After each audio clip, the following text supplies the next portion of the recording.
Are you a veteran of Civilization weekend marathons? Did it take you the better part of a year to find 7 friends fond enough of this classic Avalon Hill board game to play against? If so, you'll be pleased to learn Avalon Hill and its never-ending quest to turn all of its board games into software is working on a computer version of Advanced Civilization. Of course, Civilization has already been done once. If you're a strategy game fan, the odds are darn good you've heard of Sid Meier's master creation.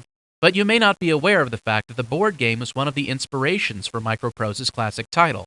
As producer Don Greenwood explains, Advanced Civilization for the computer is a faithful recreation of a game that's hard to categorize. Civilization is sort of a war game that isn't a war game. Its claim to fame it's had is the fact that it's a conquer the world type of thing without actually doing it militarily. It's more of a economic crisis prevention type of thing than a have your armies march across the world type of situation.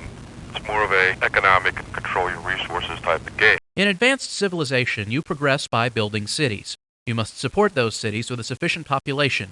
What makes it interesting is that each land area on the map can only support a certain number of people. Once you and your neighbors have expanded, you'll find yourself in contest over the most fertile lands in order to support your many cities. In addition to managing your citizens, you must build your technology base in order to develop your society.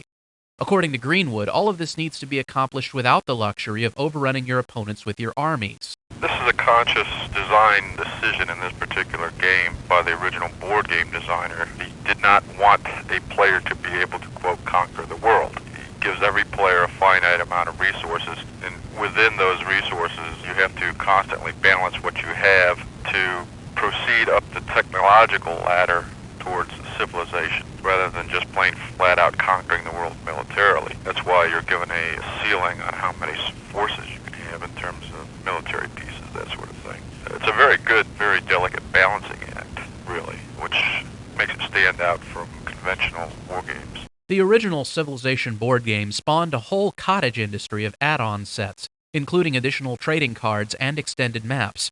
The computer version of the game includes all of this additional material. While the computer version of Advanced Civilization is extremely similar to the board game, it does surpass it in one very important respect. It's a lot quicker.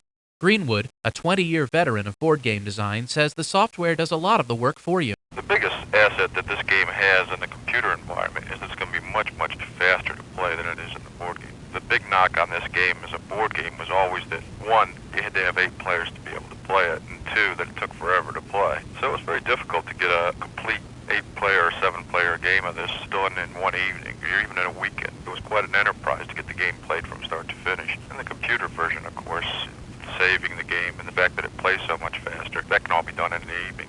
The release of the game will include an option for modem play. Design work on Advanced Civilization is proceeding at a rapid pace, and it should be in your local software store sometime in April.